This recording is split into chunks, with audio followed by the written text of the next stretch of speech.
Life in the suburbs isn't just about cozy houses, picket fences, and morning coffee on the porch.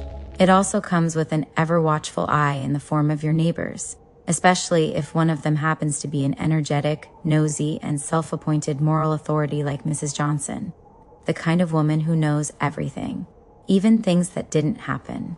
It all started simply enough. I was at home while my husband was at work, as usual. I ordered a few things online, summer dresses, t-shirts, nothing major. The delivery driver pulled up, rang the doorbell, and I stepped out, grabbed my package, thanked him, and went back inside. That was it. But we live in a quiet part of Austin where houses face each other across sleepy streets. Apparently, any car parked near my driveway is grounds for a neighborhood investigation. That evening, my husband came home wearing a mysterious smile. Sitting at the kitchen table, he looked at me like he knew something I didn't. "What's up?" I asked. "Oh, I know," he said smugly. "Know what?" I asked, starting to feel uneasy. The neighbors told me. It turned out Mrs. Johnson had stopped him on his way home. She's an elderly woman with a piercing gaze and a firm belief that her duty is to safeguard the moral fabric of our block. She flagged him down and said, "Do you know what your wife's been up to while you're at work?" "Excuse me?" he asked, confused.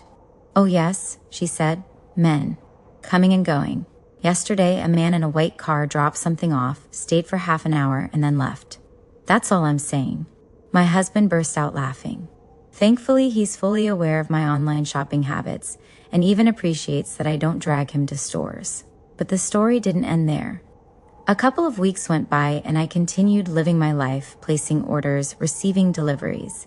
Yet, the air around me grew colder. One neighbor, who used to wave and smile, now avoided eye contact and pressed her lips into a tight line.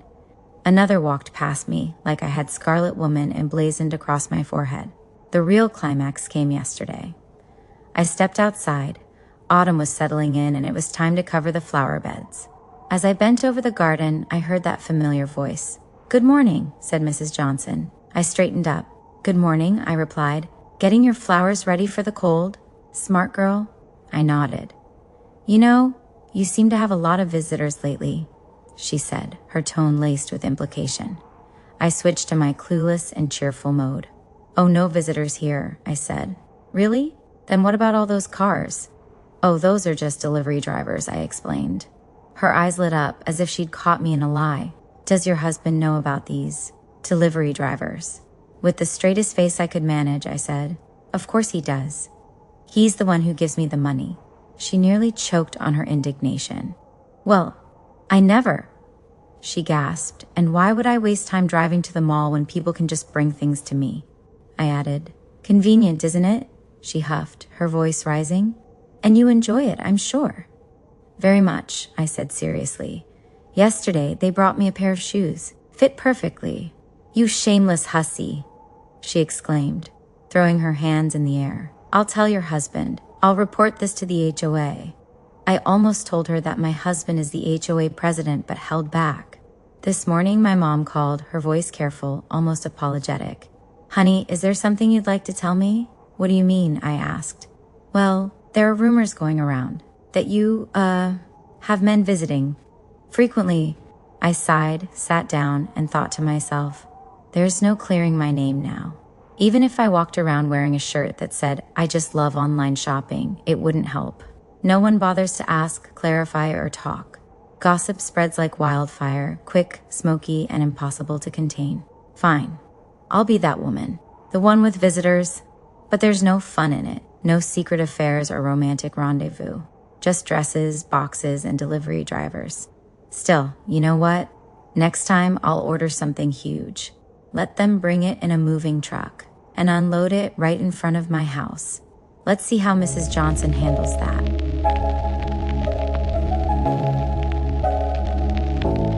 When I was in law school, I worked part-time as an assistant at a small but reputable law firm. The job wasn't hard. Carry documents, read through case files, sit in on hearings, and learn from the experienced attorneys.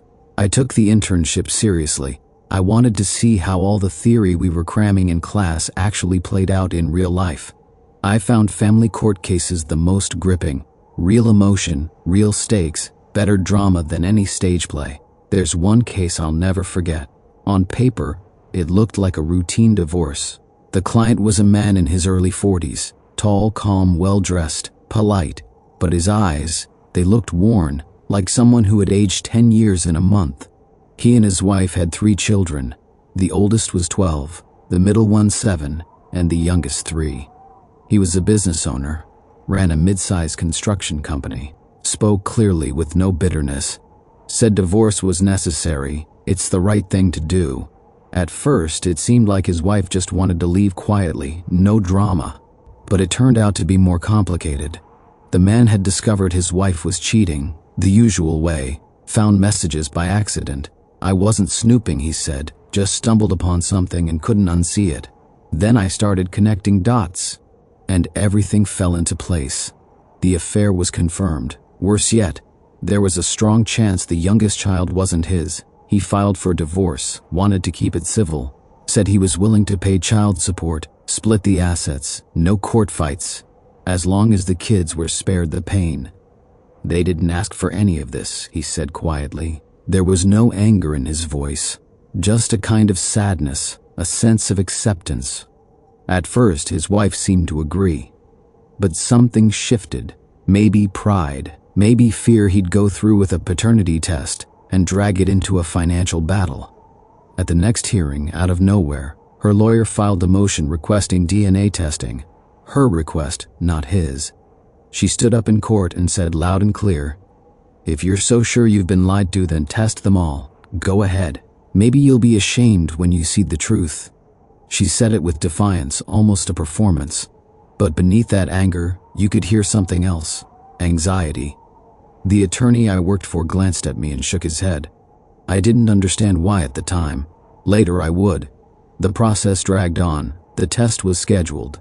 In the meantime, it was all just legal procedure. Filings, formal responses, positioning. The husband remained calm, too calm. The wife grew tense, defensive, more aggressive in her tone, as if trying to provoke a reaction, find some weakness.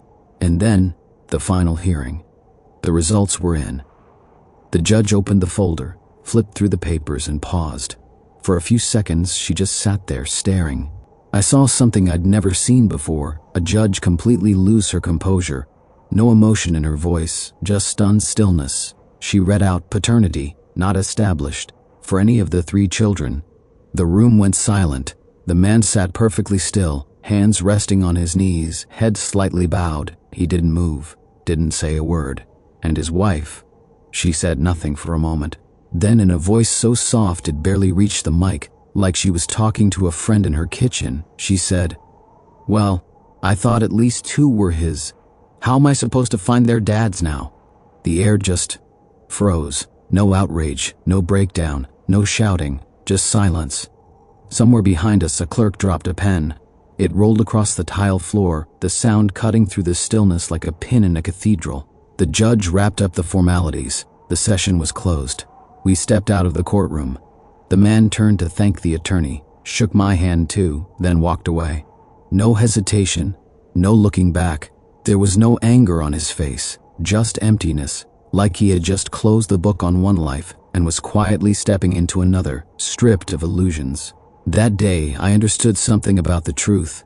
It doesn't always come loud. Sometimes it arrives cold, quiet, and merciless. And it shows up right when you least expect it.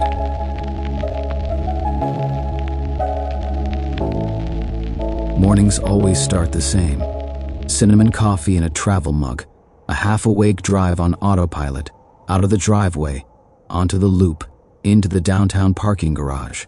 Lights on in the office, a few clicks, and the screen fills with spreadsheets, emails to DOS. I'm 38, old enough to not chase approval, young enough to still feel every heartbeat. Middle management, not an executive, but not some guy fetching coffee either. My team respects me. My boss leaves me be. I look the part, pressed shirt, clean haircut, polished shoes, a quiet wristwatch.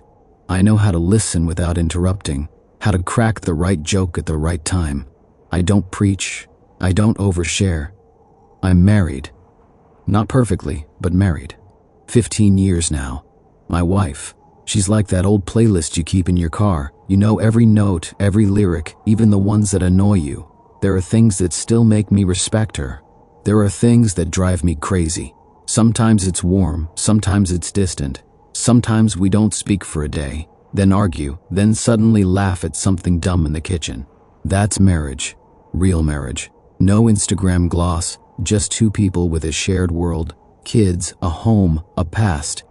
You don't just drag and drop that into the trash. And in this world, there's me, a guy who hears people whisper behind his back, "You, still faithful? Why? You're a good-looking guy, successful. What's the deal?" They say I could have a line out the door. Women smile, flirt, sometimes linger in conversation a little too long, but no one ever crosses the line, and I don't invite them to. One of the women in my department is Rachel. She's 30, sharp, heels every day, always has a comment that makes the room laugh. The office lights up around her. Sometimes she jokes with a twist. Sometimes she bends just a little lower for a folder. If I were 25, I probably would have fallen. Now, I just smile back. The other day she said, "You're always so decent. Guys like you don't exist." I shrugged. They do. You're just not looking in the right places. My coworker Kevin has that permanent smirk. Come on, man. Every guy's got issues at home. You fix that stuff on the side. That's how it works. He doesn't know I've got issues too. Evenings where my wife and I sit across from each other and the kitchen table feels like the Atlantic Ocean, where everything about me seems to irritate her. The way I chew, the way I scroll, the way I breathe. And her? She drives me up the wall with the way she clicks the remote, the way she says figures under her breath, the way her eyes roll like it's a tick. But I don't leave. I don't go looking for a second act for my soul. You know why? Because cheating isn't about sex, it's about betrayal. It's knowing you're walking out the door planning to lie. It's the moment your gaze changes, when your thoughts are no longer where they should be. One night becomes a snowball, and suddenly you're standing in the hallway, eyes to the floor, saying, "I didn't mean to. I don't know how it happened. But I know. You always know." It's easy to blame the other person when a marriage starts unraveling. She's cold. She's tired. She doesn't notice me. She doesn't inspire me. But let's be honest, I'm no saint either. I'm not always kind, not always patient, not always the first to say sorry. I've got my flaws. I just believe that if you said I'm in, then stay in, or leave like a man. But sneaking around? That's not about passion, that's about weakness. Tonight we're at the kitchen table. Her eyes look heavy. I sip tea. The TV mumbles in the background, no one really watching. "You stayed late again?" she asks. "Work?" She nods. Then quietly, "Are we okay?" I pause, weigh my words. I don't want to lie. It's not always easy. But I'm here. On purpose. She doesn't say thank you, just looks at me, then stands, goes to the cabinet, and brings out those chocolate chip cookies I like. The ones she only buys when she remembers. We eat in silence. But it's something. It's still something. Sometimes people say, "You just haven't met the right temptation yet." Maybe. Or maybe I've just learned to say no to myself before I start saying yes to trouble. And if you're reading this, looking for a way to justify your own affair, don't blame it on her, or him, or life. That's all you. When you want out, you look for excuses. When you want to stay, you look for ways. I'm just here, living. No drama, no side stories. And somehow that quiet loyalty feels like strength, maybe even love.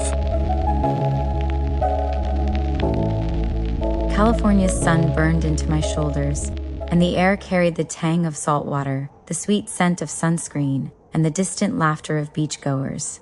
A gentle tune played near the infinity pool, something light and tropical, with a pop beat underneath. This was not the kind of resort you stumble upon by accident. 5-star luxury, a seafood buffet, waiters dressed in crisp white uniforms, and pristine cleanliness. A place where you escape not only the daily grind, but yourself.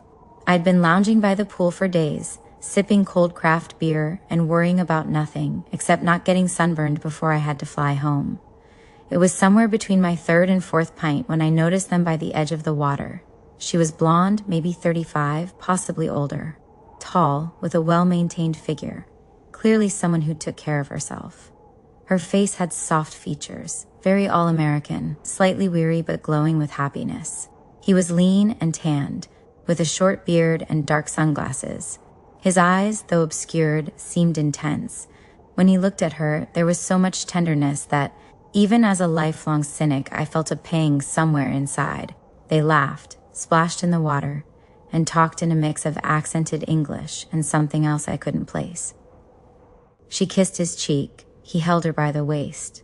At some point, I found myself close enough to strike up a conversation, because that's what happens on vacations. "Are you two together?" I asked, without malice or ulterior motives, just out of curiosity. She laughed. "Yes," she said. "We meet here every year, 6 years in a row now." He nodded, adding with an accent, "She is my love, only one, my beloved." I raised an eyebrow and smiled. California's sun, summer, romance, it all fit into a story as cliched as it was warm. "Where do you live?" I asked. "I'm from Michigan," she said.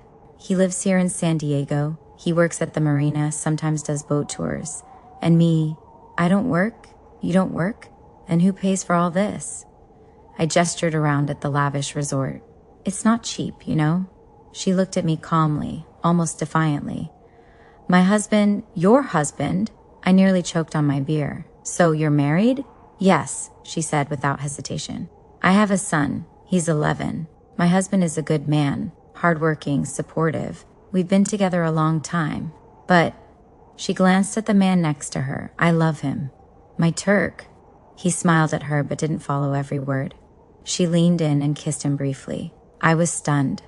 A husband, a son, and annual trips to another man across the country? Not for a day or two, but for a whole week, every year for 6 years straight?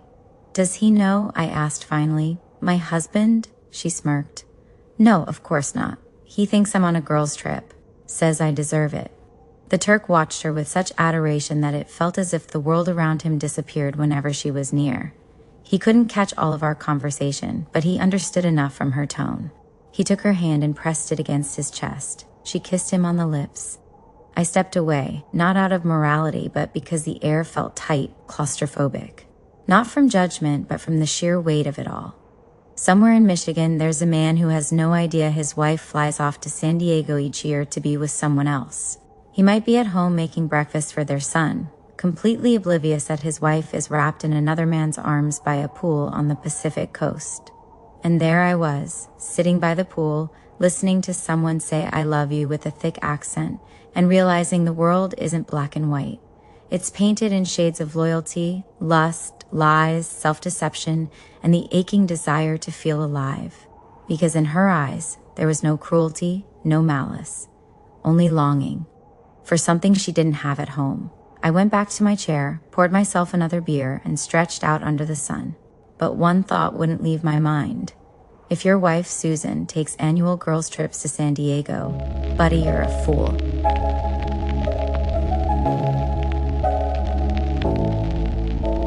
Looks like I've officially joined the Broken Hearts Club. Funny thing is, my heart isn't broken. It doesn't ache, doesn't sting, doesn't twist itself into knots begging to go back or be forgiven. It's just empty, like someone turned off the lights and forgot to turn them back on. And I can't figure out if I'm still in shock and the pain is coming later, or if everything had already died a long time ago and I just didn't know it. It all started at the end of January. My husband, my rock, my one true love, my everything, was going on a business trip. He sighed dramatically as he packed, saying how much he hated being sent off to who knows where again, how hard it was to leave me alone. I almost found it sweet. We'd been together for 5 years, and I thought what we had was real. Love, trust, shared routines, movie nights, breakfasts together, laughter in bed. All of it. I baked him some of his favorite muffins, blueberry, just the way he liked. Packed them neatly in a container, kissed him goodbye, waved as the taxi drove off, and headed back inside. Saturday morning. I figured I'd get a little more sleep and then take care of some small errands. I woke up closer to noon, brewed some hot cocoa, and sat by the window scrolling through my feed. And that's when it hit me.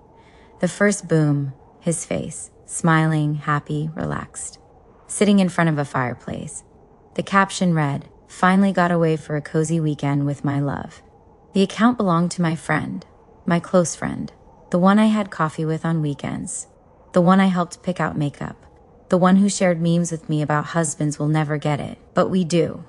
I stared at the screen, read it again, looked closer at the photo. This wasn't a mistake. This wasn't a coincidence. That was my husband, and that was my friend.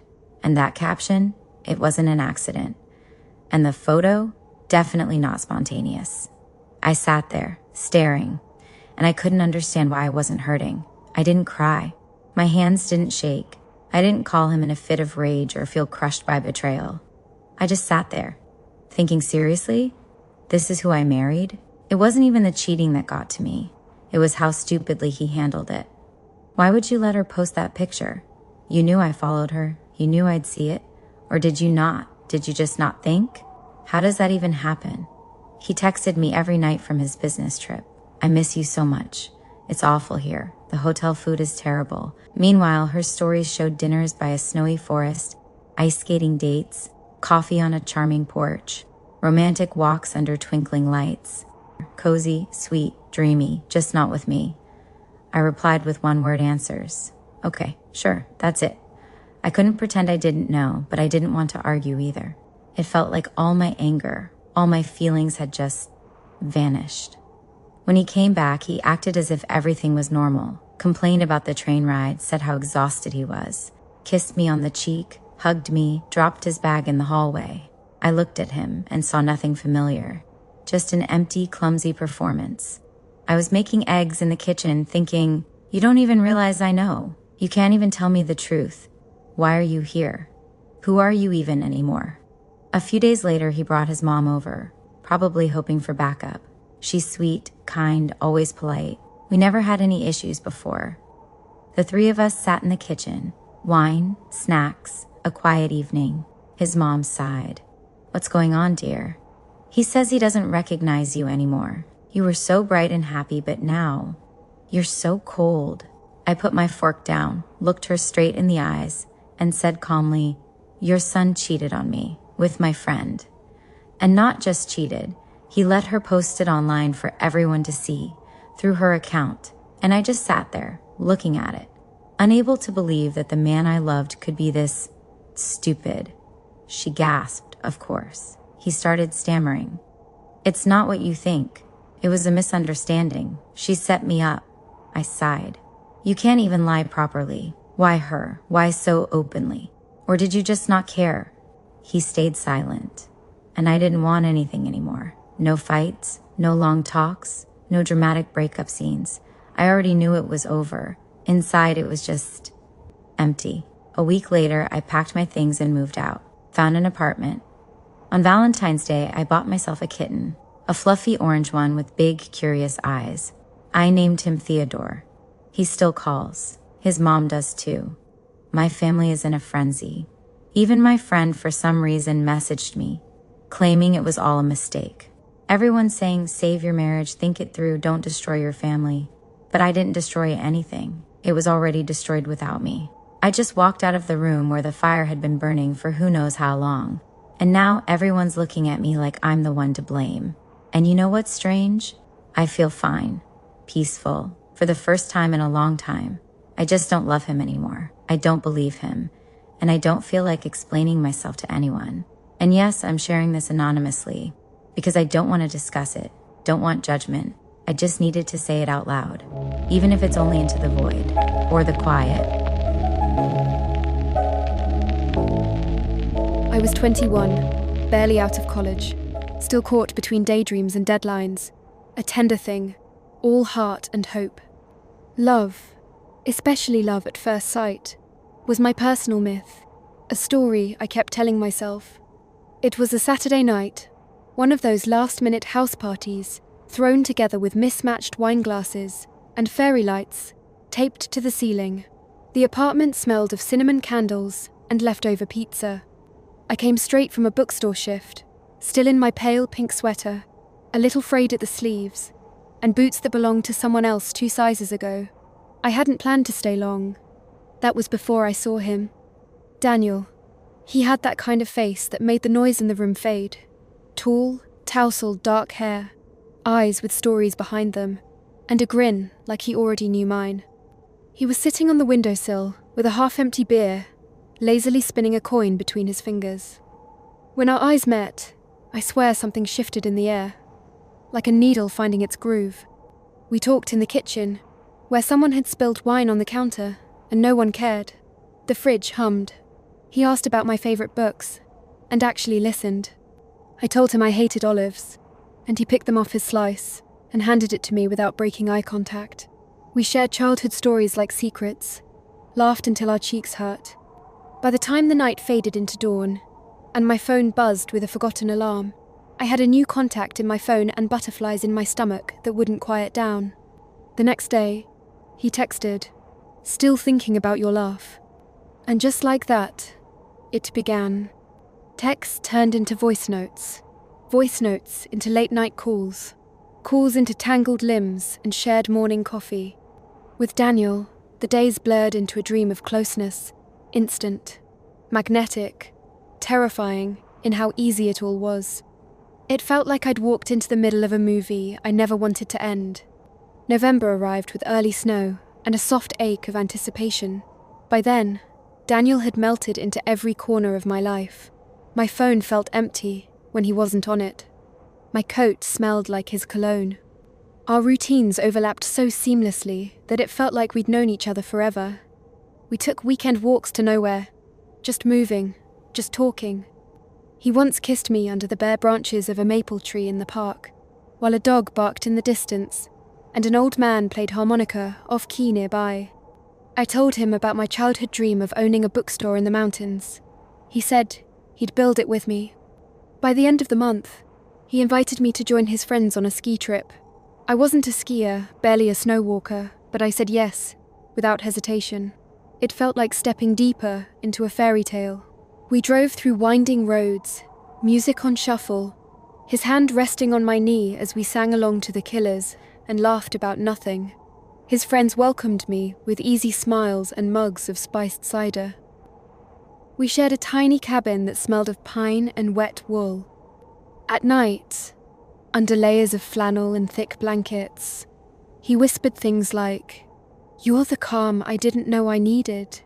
I remember tracing the freckles on his shoulder, wondering how it was possible to feel so much and still hold it all inside. The 5th of January, we returned home, all flushed cheeks and tired limbs, and I was floating.